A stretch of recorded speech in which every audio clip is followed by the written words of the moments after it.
Hello बच्चों, welcome back to our YouTube channel maths by D K sir. तो बच्चों, आपका फिर से स्वागत है हमारे इस चैनल पे। तो बच्चों, कैसे हैं आप सब? आई होप आप लोग अच्छे होंगे।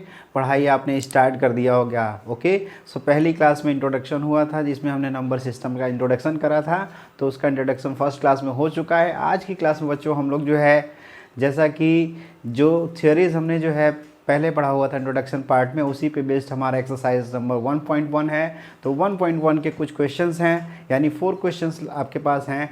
तो उन 4 क्वेश्चंस को यहाँ पे सॉल्व करेंगे। तो देखिए, स्टार्ट करते हैं हम लोग क्वेश्चन नंबर 1 के साथ। सबसे पहले आप लोग जो है इंट्रोडक्शन की चीज़ें बिल्कुल एक बार रिवाइज कर लीजिएगा, एक बार पढ़ लीजिएगा, ताकि ये सारी चीज़ें आप क्वेश्चन आसानी से कर पाएँ। ठीक है, तो फर्स्ट क्वेश्चन देखिए बच्चों, यहाँ पे क्या है। फर्स्ट क्वेश्चन है, is zero a rational number. आपको बताना है कि क्वेश्चन नंबर 1 देखिए क्या लिखा हुआ है, is zero a rational number. Is zero a rational number, ये दिया हुआ है। साथ ही साथ आपसे बोल रहा है, can you write it in form p by Q where p and q are integers. Can you write it in form p by q where p and q are integers, p and q are integers and q is not equals to 0। तो बिल्कुल simple सा question है। ऐसा मैंने आपको जो है introduction वाली क्लास में बिल्कुल बता ही दिया था कि ज़ीरो भी एक रेशनल नंबर होता है। कोई भी इंटीजर लिखा होता है तो वो रेशनल नंबर होता है। वो क्यों होता है, वो उसका रीज़न ये है कि we can write any integer in the form of p by Q. कैसे, ज़रा देखिए, यहाँ से पूछ रहा है कि क्या जीरो रेशनल नंबर है। तो ज़रा जीरो को देखिए, क्या जीरो कैसे होगा। ज़ीरो अगर मैंने लिखा हुआ है तो क्या ज़ीरो के डिनोमिनेटर में हम लोग 1 लिख सकते हैं या नहीं? आप कहेंगे यस सर, बिल्कुल लिख सकते हैं। बिल्कुल, ये 1 लिखा जा सकता है। किसी भी नंबर के डिनोमिनेटर में हम 1 लिख सकते हैं, क्योंकि 1 से अगर डिवाइड करने पे रिजल्ट हमारा सेम ही रहता है। तो इस वजह से हम डिनोमिनेटर में 1 लिख सकते हैं। क्या अब ये p बाई क्यू के फॉर्म का बदल चुका है? यस, आप कहेंगे यस सर, ये भी इंटीजर है, ये भी इंटीजर है। तो 0/1 के फॉर्म में, यानी 0 को है हमने p बाई क्यू के फॉर्म में रिप्रेजेंट कर दिया, जहाँ पे 0 और 1 इंटीजर है। साथ ही साथ ये कंडीशन देखिए, q नॉट इक्वल्स टू 0, तो यानी 1 इज़ नॉट इक्वल्स टू 0 यहाँ पे है ना। तो इसलिए हमारा क्या हो जाएगा, 0 इज़ अ रेशनल नंबर। सो इसका p बाई क्यू का फॉर्म क्या होगा, p by Q form of 0 is what, is 0/1। यही आपका आंसर हो जाएगा। तो सिंपली बेसिक सा आंसर था, बेसिक सा सोल्यूशन है ये, कुछ भी नहीं है इस क्वेश्चन में। ठीक है, तो आप इसको जो है अपने कॉपी में नोट कर लीजिए। अब बढ़ते हैं हम लोग क्वेश्चन नंबर 2 पे। क्वेश्चन नंबर 2 जरा देखते हैं क्या है। बिल्कुल आसान क्वेश्चन हैं, तो इसमें कुछ घबराने की बात नहीं है, सिंपल एक्सरसाइज है। ठीक है, क्वेश्चन नंबर 2 देखते हैं बेटा। क्वेश्चन नंबर 2 दिया हुआ है, find 6 rational numbers between 3 and 4। Question number 2 आपके पास है, फाइंड 6 रेशनल नंबर्स। जैसा कि ऐसा क्वेश्चन मैंने आपको पहले वाली क्लास में करवा दिया है। 6 रेशनल नंबर्स बिटवीन 3 एंड 4। याद है सभी को ये क्वेश्चन, इस टाइप का क्वेश्चन मैंने करवाया था लास्ट वाली क्लास में। अगर आपने नहीं देखा हुआ है तो एक बार जाके पुराने वो फर्स्ट वीडियो आप देख लीजिए, ताकि सारी चीज़ें इसमें जो भी हमने थ्योरीज बताया है वो सब कुछ आपको क्लियर हो जाए। ठीक है, तो देखिए, ऐसे क्वेश्चंस को फाइंड आउट कर सॉल्व करने के लिए, यानी कि रेशनल नंबर्स फाइंड करने के लिए 2 तरीके हैं। एक तो ये है कि आप इन दोनों नंबर का एवरेज निकालिए, यानी उसका मिड पॉइंट निकालिए। कैसे करेंगे, 3 + 4/2, तो इसका बीच वाला नंबर आ जाएगा। फिर किसी 2 नंबर को लेके उसके बीच का निकालिए, फिर किसी 2 नंबर को लेके उसके बीच का निकालिए। इस तरीके से कर लेंगे। दूसरा तरीका क्या है, जो कि बिल्कुल सिंपल सा तरीका है। वो सिंपल तरीके में क्या करना है, मैंने बताया था कि जितने भी नंबर आपको निकालने हैं, रेशनल नंबर 6 निकालने हैं, तो 6 में आप क्या करिए, 1 ऐड कर दीजिए। 1 आपने ऐड कर दिया, अब ये 7 हो गया। अब 7 का मल्टीप्लाई इस नंबर के, यानी 3 में और 4 में ऊपर और नीचे मल्टीप्लाई कर दीजिए, मतलब न्यूमरेटर में भी और डिनोमिनेटर में भी। ठीक है, तो इससे हमारा जो है बीच के रेशनल नंबर्स मिल जाएंगे। 3 और पहले सबसे पहला काम क्या है, इन दोनों को इंक्रीजिंग ऑर्डर में लिखना है। तो तो ये क्या हो जाएगा, 3 और 4 हमारा इंक्रीज ऑर्डर में ऑलरेडी दे रखा है। तो 3 में मल्टीप्लाई करिए 7 का, और नीचे मल्टीप्लाई करिए 7 का, कॉमा 4 में मल्टीप्लाई करिए 7 का, नीचे भी मल्टीप्लाई करिए 7। तो ये क्या बन जाएगा, 3 7 जा 21/7। दूसरा क्या बना, 4 7 जा 28/7 28/7। अब ज़रा देखिए बच्चों, इस नंबर्स के बीच में, इन दोनों नंबर्स के बीच में कुछ नंबर छिपे हुए आपको दिख रहे हैं, बिल्कुल दिख रहे होंगे। आप कहेंगे सर दोनों का डिनोमिनेटर सेम है। मैंने लास्ट क्लास में आपको बताया था कि जब दोनों का डिनोमिनेटर सेम हो तो हम इस नंबर को, जो बीच वाले नंबर को हम लिख सकते हैं। यानी इसको कैसे लिखेंगे, 21/7, इसके बाद क्या आएगा 22/7, फिर क्या आएगा 23/7, 24/7, 25/7 एंड 26/7, और लास्ट आपका 28/7 जो कि दिया ही है। तो ज़रा देखिए इसके बीच में 6 नंबर आ गए कि नहीं, 1 2 3 4 5, 5 हो गया। और कितने नंबर हमको फाइंड करना था, 21 22 23 24 25 26, 27 यहाँ मिसिंग है, 27/7 and the last one is 28/7।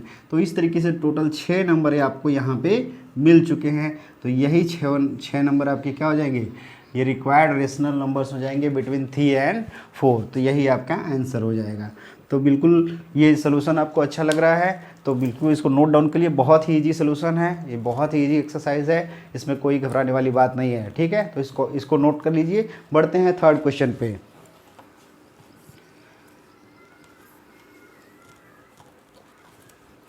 Third question देखिए बच्चों क्या दिया हुआ है, बुक आप लेके बैठिए, क्वेश्चन मैं नोट ही कर रहा हूँ फिर भी। थर्ड क्वेश्चन में है find 5 rational numbers between 3/5 and 4/5। Question number 3 आपके पास है, फाइंड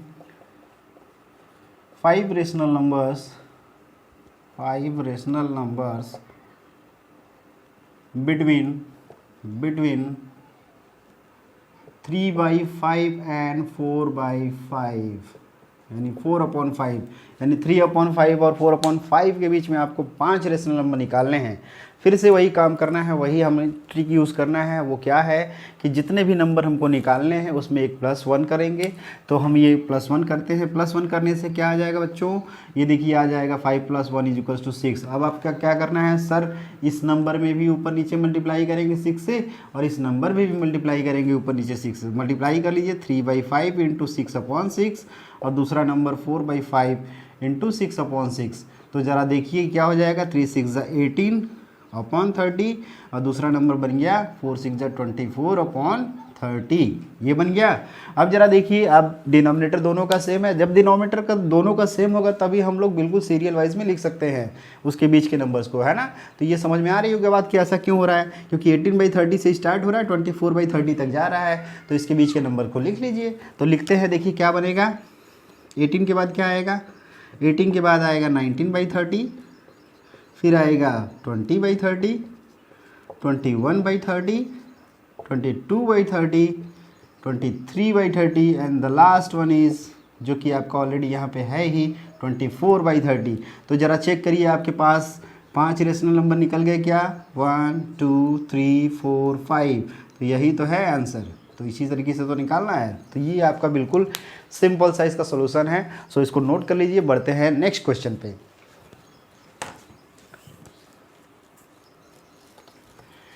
नेक्स्ट क्वेश्चन देखिए, वो भी इजी क्वेश्चन है, यानी कि पूरा ये एक्सरसाइज ही काफ़ी इजी है, बिल्कुल सिंपल सा कॉन्सेप्ट है। नेक्स्ट क्वेश्चन, क्वेश्चन नंबर 4 है। क्वेश्चन नंबर 4 में ये जो दे रखा है, देखिए क्या दिया हुआ है। ये कह रहा है कि state whether the following statements are true और false, give reasons for your answer. True false का है, यानी कि आपको ट्रू और फॉल्स बताना है। ट्रू और फॉल्स बताना है, ट्रू फॉल्स बताना है। फर्स्ट पार्ट देखिए क्या दिया हुआ है। फर्स्ट पार्ट कह रहा है कि every natural number is a whole number. every natural number is a whole number. Natural number is a whole number. अब जरा बच्चों बताइए नेचुरल नंबर क्या होते हैं, जरा देखिए तो। ये 1 होता है, 2 होता है, 3 होता है, 4 होता है, डॉट डॉट डॉट। और होल नंबर क्या होता है, ये नेचुरल नंबर हो गया ना। होल नंबर क्या होता है, ऐसा बताया था क्लास में हमने। तो 0 1 2 3 4 डॉट डॉट डॉट। तो अब बताइए कि सारे के सारे नेचुरल नंबर, क्या बताना है कि सारे के सारे नेचुरल नंबर होल नंबर है या नहीं? तो बिल्कुल है, क्योंकि 1 2 3 4 जरा देखिए 1 2 3 4 यहाँ पे है कि नहीं है? बिल्कुल है ना। तो इसका मतलब सारे के सारे नेचुरल नंबर होल नंबर होते हैं। अगर इसी का उल्टा बोला जाए कि सारे होल नंबर नेचुरल नंबर होते हैं, नहीं, क्योंकि ज़ीरो नहीं होता है। 1 2 3 4 तो होता है नेचुरल नंबर, बट जीरो नहीं होता है। तो इस वजह से हम इसको क्या बोलेंगे? Yes, it is true. Reason क्या होगा? Because 1 2 3 4 are whole numbers. तो इस तरीके से आप इसका सलूशन बिल्कुल आसानी से लिख पाएंगे। ठीक है, तो ये बिल्कुल आसान सा सलूशन हुआ कि ये सारे के सारे नेचुरल नंबर क्या होते हैं?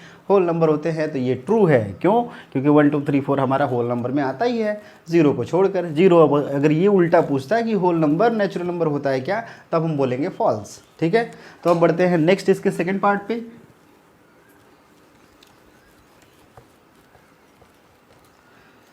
अब सेकेंड पार्ट देखिए क्या दिया है, every integer is a whole number. जरा चेक करिए इसको भी, क्या ये सही है क्या? Every integer is a whole number, every integer is a whole number. अब जरा बताइए क्या ये सही है या नहीं? मेरे ख्याल से अब आप बता रहे होंगे कि हाँ सर ये तो सही है। जेड इंटीजर को कैसे रिप्रेजेंट करते हैं? जेड से। नंबर क्या क्या होते हैं सर? डॉट डॉट डॉट से स्टार्ट होगा, -3 -2 -1 0, फिर positive number sir 1 2 3 4 and so on. Whole number क्या होता है? होल नंबर डब्ल्यू से रिप्रेजेंट होता है। ये 0 से स्टार्ट होता है, 1 2 3 4 डॉट डॉट डॉट आगे तक जाएगा। क्या अब जरा बताइए क्वेश्चन क्या पूछा है? क्या सारे के सारे इंटीजर होल नंबर होते हैं क्या? बताइए, देख के बताइए आप, सारे के सारे इंटीजर होल नंबर होते हैं क्या? बिल्कुल नहीं होते हैं। क्यों? कि होल नंबर तो बस इतने ही सारे नंबर है होल नंबर। ये के सारे जो निगेटिव नंबर्स है ये तो होल नंबर है ही नहीं। तो इसका मतलब ये क्या हो जाएगा? फॉल्स हो जाएगा। तो रीज़न क्या लिखेंगे? रीज़न इसमें लिख देंगे आप, negative numbers are not whole numbers.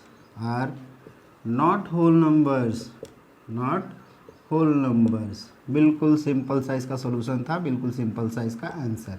ठीक है, तो बिल्कुल आसान सा इसका सोल्यूशन हो गया। अब बढ़ते हैं थर्ड पार्ट पे। थर्ड पार्ट क्या दिया है? Every rational number is a whole number.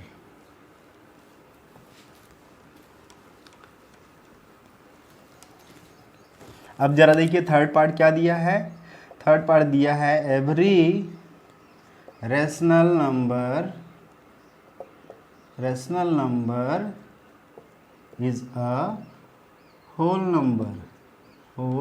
Number. क्या आप बताएंगे? इसमें डेफिनेशन आपको पता होना चाहिए कि रेशनल नंबर क्या होता है, नेचुरल नंबर क्या होता है, होल नंबर क्या होता है, इंटीजर्स क्या होते हैं। अगर डेफिनेशन आपको अच्छे से याद है तभी आप इस चीज़ को ट्रू और फॉल्स कर पाएंगे। ठीक है, तो बताइए रेशनल नंबर पूछ रहा है, क्या सारे के सारे रेशनल नंबर होल नंबर होते हैं क्या? तो रेशनल नंबर क्या होता है? आप कहेंगे सर रेशनल नंबर को क्यू से रिप्रेजेंट करते हैं, और वे सारे नंबर्स जो पी बाई क्यू के फॉर्म के होते हैं। पी बाई क्यू के फॉर्म में ज़रा चेक करिए, क्या हम लोग 1/2 लिख सकते हैं, 3/4 लिख सकते हैं, -1/2 लिख सकते हैं, 0 लिख सकते हैं, 1 लिख सकते हैं, 2 लिख सकते हैं, 3 4 एंड सो ऑन। और इसके पहले हम लोग -22/7 भी लिख सकते हैं। बहुत सारे ऐसे नंबर होंगे। तो ये सारे के सारे रेशनल नंबर्स हैं। ठीक है, अब होल नंबर क्या होते हैं? होल नंबर सर डब्ल्यू से लिखा जाता है। होता क्या है? 0 1 2 3 4 डॉट डॉट डॉट। अब जरा चेक करिए कि सारे के सारे नंबर क्या होल नंबर है क्या? सारे के सारे रेशनल होल नंबर है क्या? चेक करिए जरा।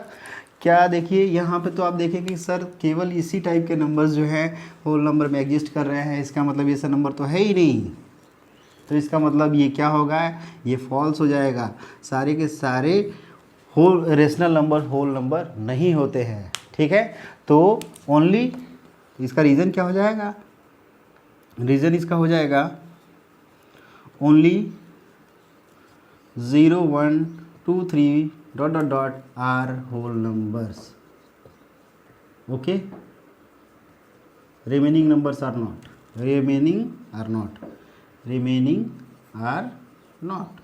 यही रीज़न हो जाएगा। तो इस तरीके से ये आपका एक्सरसाइज 1.1 फिनिश हो जाता है। तो 4 क्वेश्चन थे, चारों क्वेश्चन कंप्लीट हो जाते हैं, तो इसको नोट कर लीजिए। अब हम लोग बढ़ेंगे अगले टॉपिक में इरेशनल नंबर्स पे, ठीक है। तो इरेशनल नंबर्स पे हम लोग बढ़ते हैं, इरेशनल नंबर की डेफिनेशन देखेंगे। इरेशनल नंबर डेफिनेशन देखने के बाद जो है हम उसके रिप्रेजेंटेशन को भी देखेंगे। अब जो है इरेशनल नंबर्स को हम लोग देखेंगे। तो इरेशनल नंबर बिल्कुल सिंपल सा डेफिनेशन है, जैसा कि आप लोग थोड़ा बहुत जानते भी होंगे कि इरेशनल नंबर्स क्या होते हैं। इरेशनल नंबर्स, ठीक है। तो सबसे पहले जो इसका जो है डिस्कवरी किसने किया था, एक पाइथागोरस मैथमेटिशियन थे, पाइथागोरस मैथमेटिशियन से। उन्होंने 400 बीसी में, 400 बीसी के अराउंड इसका जो है डिस्कवरी किया था। तो उन्होंने कुछ ऐसे नंबर्स का डिस्कवरी किया था जिसको उन्होंने कहा कि ऐसे नंबर्स जो रेशनल नंबर्स नहीं हैं वो हमारे इरेशनल नंबर कहलाएंगे। तो उन नंबर्स का डिस्कवरी इन्होंने किया था, ठीक। अब इरेशनल नंबर होते क्या हैं, यानी कि इसका डेफिनेशन कैसे लिखेंगे। तो इसका डेफिनेशन कुछ इस तरीके से लिखा जाएगा। कैसे लिखा जाएगा, the numbers which cannot be written in the form of P upon Q where Q is not equals to 0, okay, and P and Q are integers. यानी कि ऐसे नंबर्स जो P बाई Q के फॉर्म में नहीं लिखे जा सकते हैं उनको हम इरेशनल नंबर कहते हैं। बिल्कुल सिंपल सा डेफिनेशन है कि यानी कि जो रेशनल नंबर नहीं है वही हमारे जो इरेशनल नंबर्स हैं। अब जरा देखिए, फॉर एग्जांपल अगर ये मैं कह रहा हूँ कि ये √2 टाइप्स के नंबर, यानी स्क्वायर रूट टाइप्स के नंबर जो है, स्क्वायर रूट टाइप्स के नंबर हैं, यही इरेशनल नंबर कहलाते हैं। √3 है, √5 है, √7 है ना। तो ये सारे नंबर्स क्या है, इरेशनल नंबर्स है। सपोज दैट कुछ और नंबर ले लेते हैं, 0.1, 011, 011, 0 4 टाइम्स 1। तो ऐसे नंबर्स क्या कहलाते हैं, इरेशनल। ये सारे के सारे नंबर्स क्या हैं, इरेशनल नंबर हैं। ऐसे नंबर्स को हम P बाई Q के फॉर्म में नहीं लिख सकते हैं। So that's why these numbers are known as irrational numbers. तो हम लोग जो है बाकी के डेफिनेशंस को अभी आगे भी हम लोग करेंगे, जब हम इसमें जब इसका डेसिमल एक्सपेंशन देखेंगे तब वहाँ पे हम इसको बताएंगे कि किस तरीके से ये इरेशनल नंबर्स का डेफिनेशन डेसिमल एक्सपेंशन के फॉर्म में, ठीक है, कैसे होगा, ठीक। अब जो हम जरा एक क्वेश्चन ले लेते हैं जिसमें सपोज दैट हम √2 की बात करते हैं। तो √2 आपने अभी तक नंबर लाइन पढ़ा, आपने नंबर लाइन पे क्या क्या रिप्रेजेंट किया सर। आपने जो है नंबर लाइन पे हम लोगों ने इंटीजर रिप्रेजेंट कर लिया, होल नंबर रिप्रेजेंट कर लिया, नेचुरल नंबर भी कर लिया, रेशनल नंबर भी कर लिया, और अब बात आती है इरेशनल नंबर्स की। तो ज़रा नंबर लाइन पे आप ज़रा देखते हैं, आपको पता है कि ये नंबर लाइन जो होता है इसमें ढेर सारे पॉइंट्स हैं, ढेर सारे पॉइंट्स हैं। तो ढेर सारे पॉइंट्स कुछ न कुछ यूनिक नंबर रिप्रेजेंट कर रहा होगा, है ना। एक पॉइंट पे 2 नंबर तो आ नहीं सकते हैं। एक पॉइंट पे जब भी आएगा तो एक पॉइंट पे अलग ही नंबर आएगा, है ना। यानी कि इस पॉइंट पे नंबर अलग होगा, इस पॉइंट पे नंबर अलग होगा, यानी कि हर पॉइंट के लिए यूनिक नंबर होता है। अच्छा, और ये रियली एग्जिस्ट करता है, इसलिए हम इसको रियल लाइन भी बोलते हैं। इसको हम क्या बोलेंगे, रियल लाइन बोलेंगे, ठीक है, रियल लाइन बोलेंगे। और जैसा कि मैंने स्टार्टिंग में डेफिनेशन में आपको बताया था कि रियल नंबर्स क्या होते हैं, यानी सभी के सभी रेशनल नंबर्स और इरेशनल नंबर्स का जो कॉम्बिनेशन होता है वही रियल नंबर्स कहलाते हैं। यानी कि वे सारे नंबर्स जो इस नंबर लाइन पे रिप्रेजेंट हो सकते हैं उनको हम रियल नंबर बोलते हैं, और इस लाइन को तब बोला जाएगा रियल लाइन या रियल नंबर लाइन, ठीक है। तो इसमें हम लोग जो है यहाँ पे आज हम लोग जो है √2 और √3 को रिप्रेजेंट करेंगे, और बाकी के उसका मेथड बताएंगे कि किस तरीके से आप जो है रिप्रेजेंट कर सकते हैं। तो ज़रा देखिए कि √2 को कैसे रिप्रेजेंट करा जाएगा। अभी तक तो बहुत आसान था, यानी कि लोकेट, हमने क्वेश्चन लिख दिया एक कि locate √2 on the real line बोल रहा हूँ मैं, ठीक है, क्योंकि अब रियल नंबर की बात हो रही है तो इसलिए हमने रियल लाइन लिख दिया। अब रियल लाइन को लोकेट करने के लिए सबसे पहले एक एग्जांपल छोटा सा देख लेते हैं। पाइथागोरस थ्योरम सभी को पता है क्या, पाइथागोरस थ्योरम सभी को मालूम है, पाइथागोरस थ्योरम सभी को मालूम है, यस बिल्कुल मालूम होगा। इसमें आपने पढ़ा है कि किसी भी राइट एंगल ट्रायंगल में, यानी कि जब सपोज दैट ये राइट एंगल ट्रायंगल है और यहाँ पे अगर थीटा है और ये हाइपोटेनियस है और ये बेस है और ये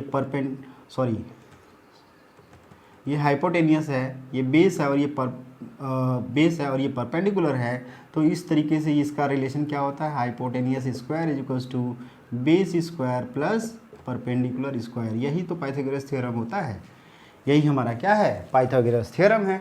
अब जरा देखिए इसी का यूज करके, सपोज दैट मैं एक स्क्वायर मान लेता हूँ, एक स्क्वायर हमने मान लिया ओ ए बी सी, एक स्क्वायर हमने मान लिया जिसका साइड क्या है, 1 यूनिट का है।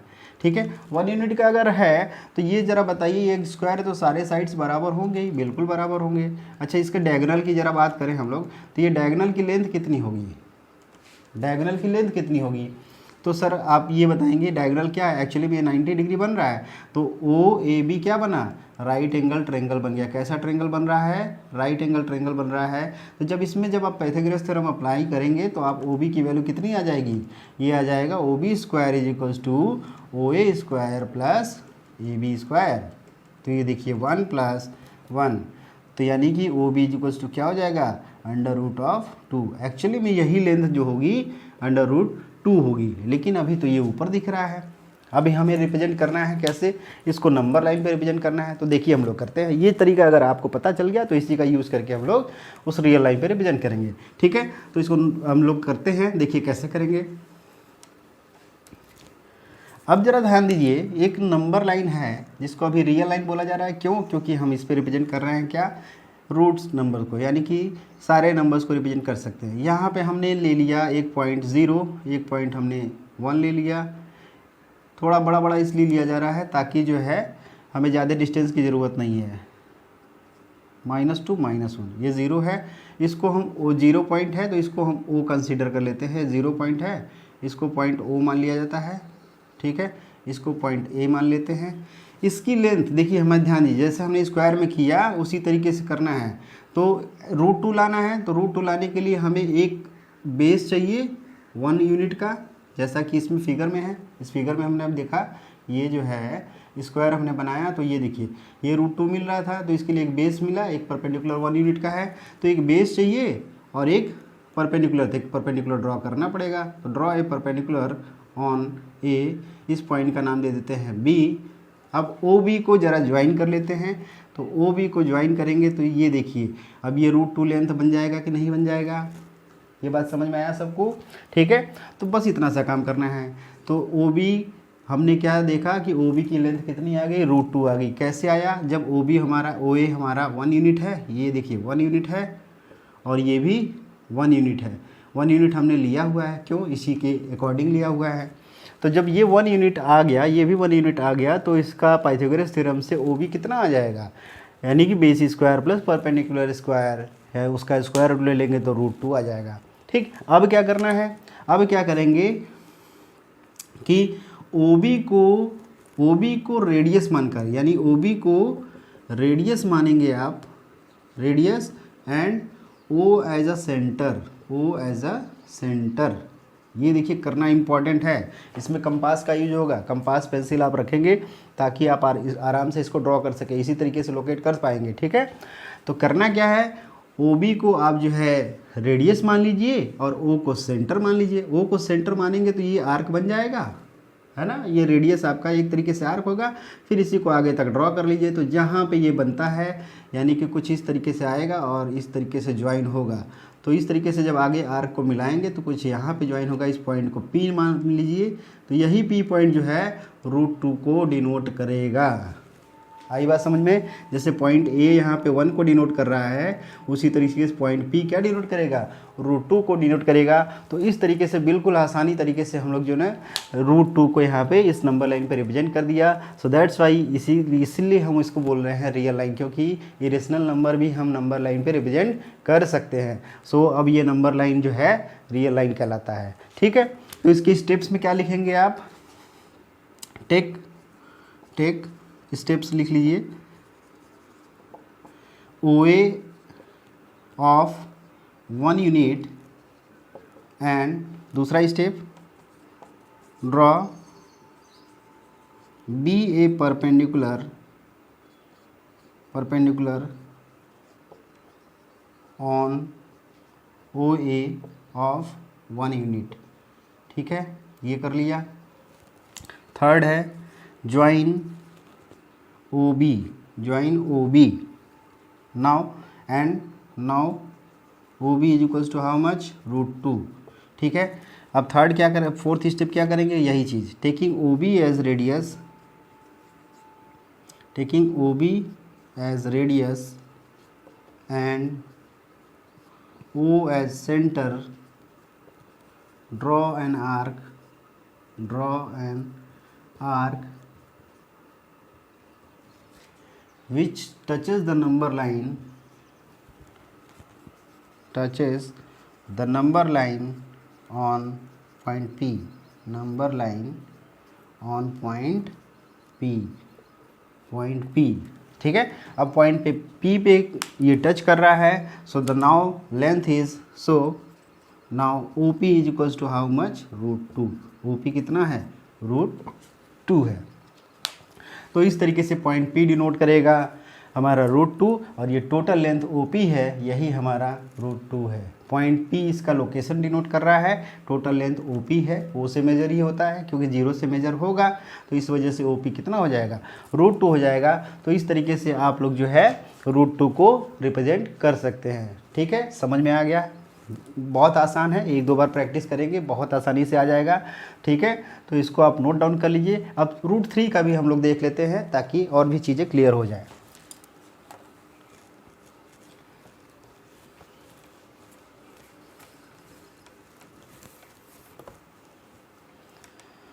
√3 देख लेते हैं।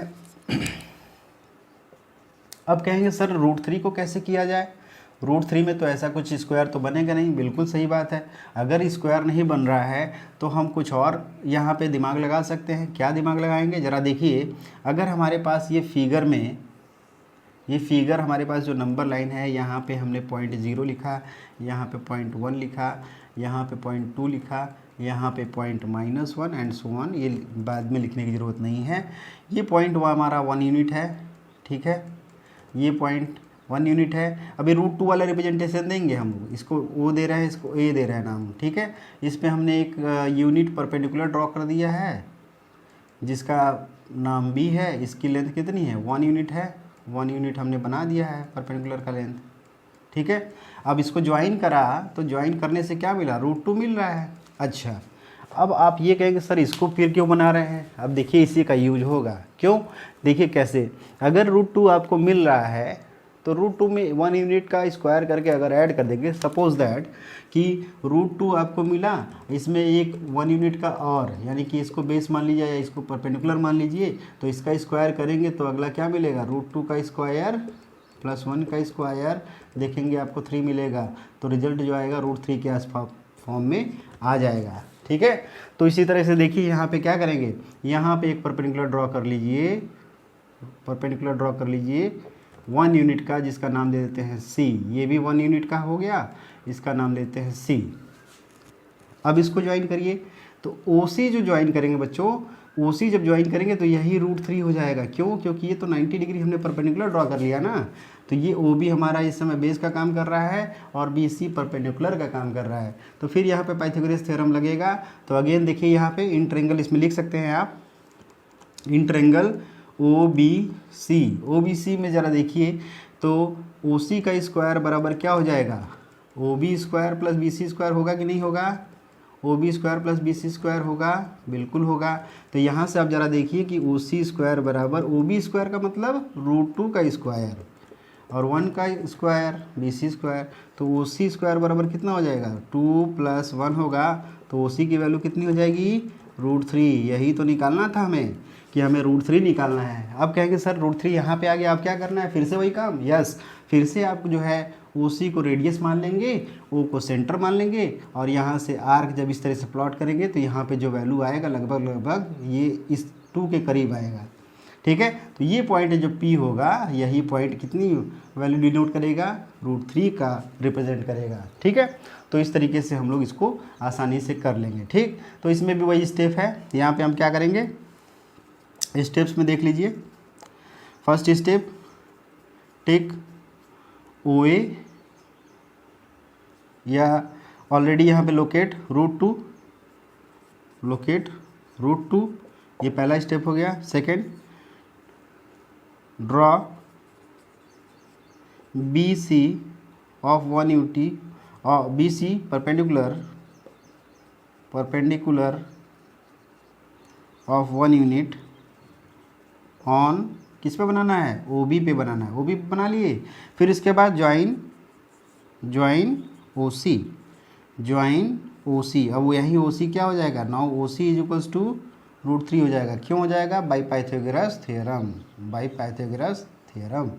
ठीक है। अब इसके बाद लास्ट स्टेप क्या हो गया, taking O C as radius and O as centre. O को सेंटर मान लीजिए, ओ सी को रेडियस ले लीजिए। Draw an arc which touches the number line at point P। यही P तो हमारा क्या है, लेंथ डिनोट कर रहा है कितना, √3 ना।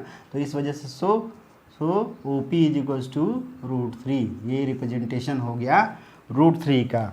तो इस तरीके से हमने √2 और √3 को लोकेट कर दिया किस पे, नंबर लाइन पे। तो ज़रा बच्चों एक चीज़ ज़रा ध्यान दीजिए, इससे क्या हमें पता चला, इससे हमें पता चल रहा है कि अगर हमने आपको √3 ड्रॉ करना है तो आप पहले √2 ड्रॉ कर लीजिए, तब आप √3 आसानी से ड्रॉ कर पाएंगे। आपको √3 ड्रॉ करना है तो पहले √2 को ड्रॉ कर लीजिए। आपको √4 तो मतलब वो 2 हो जाएगा। √5 अगर ड्रॉ करना है तो उसके पहले आप क्या कर लीजिए, आप जो है उससे छोटा नंबर यानी कि 2 को लोकेट कर, यानी कि अब जो है यहाँ पे बेस हम 2 ले लेंगे और परपेंडिकुलर 1 ले लेंगे। ज़रा देख लेते हैं √5 के लिए भी, इसको नोट कर लीजिए आप लोग, है ना, pause the video and note it down.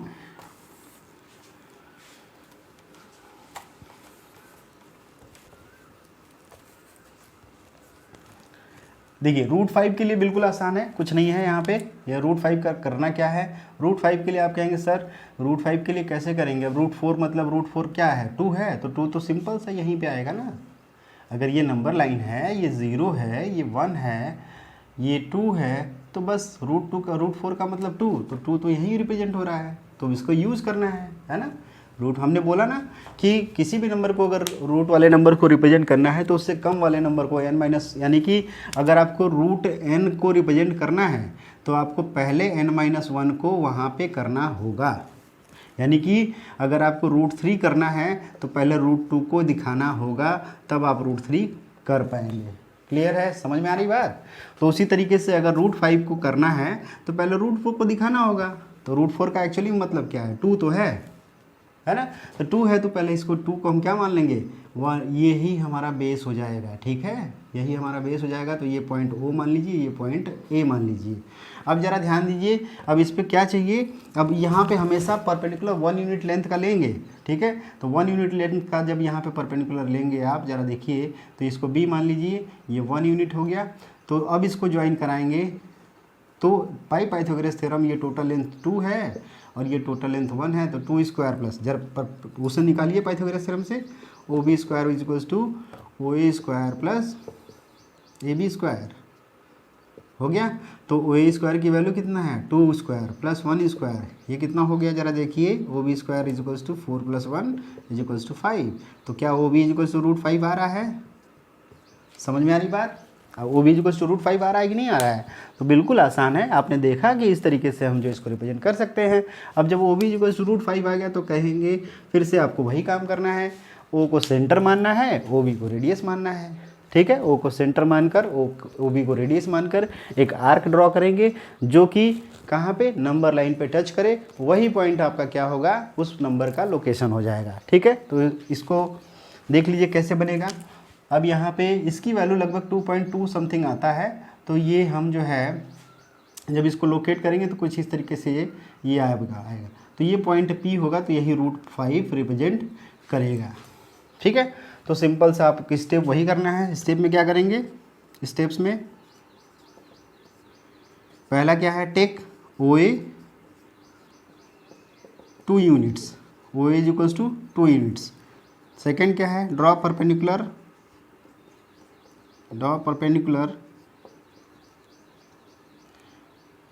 BA on O A of 1 unit, ठीक है। यानी कि बी ए परपेंडिकुलर ड्रॉ करेंगे किस पे, ओ ए पे, कितने यूनिट का, 1 यूनिट का, ठीक है। तीसरा join O B, join O B. अब ओ बी क्या हो जाएगा, now O B is equals to √5, O B is equals to √5। क्यों हो रहा है, because by Pythagoras theorem, by Pythagoras theorem, ये आपको लिखना होगा, बाई पाइथागोरस थ्योरम, ठीक है। अब यहाँ पे ओ बी को ज्वाइन कर लिया। अगेन लास्ट स्टेप वही फिर से, taking O B as radius, taking OB as radius and O as center, draw an arc which touches the number line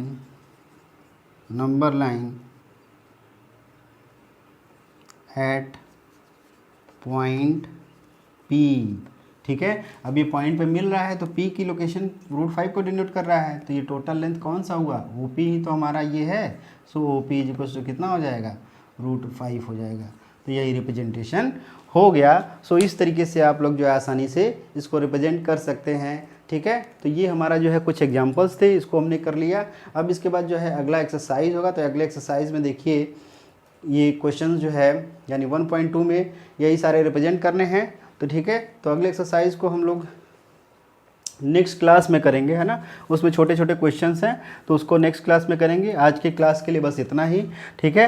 तो आप सारी चीज़ों को एक बार रिवाइज कर लिए। कुछ क्वेश्चन यानी √5 आपको एक्सरसाइज वाला ही मिल जाएगा, तो ये ऑलरेडी हो चुका है, तो एक बार आप इसको देख के रिवाइज कर लीजिए, ठीक है।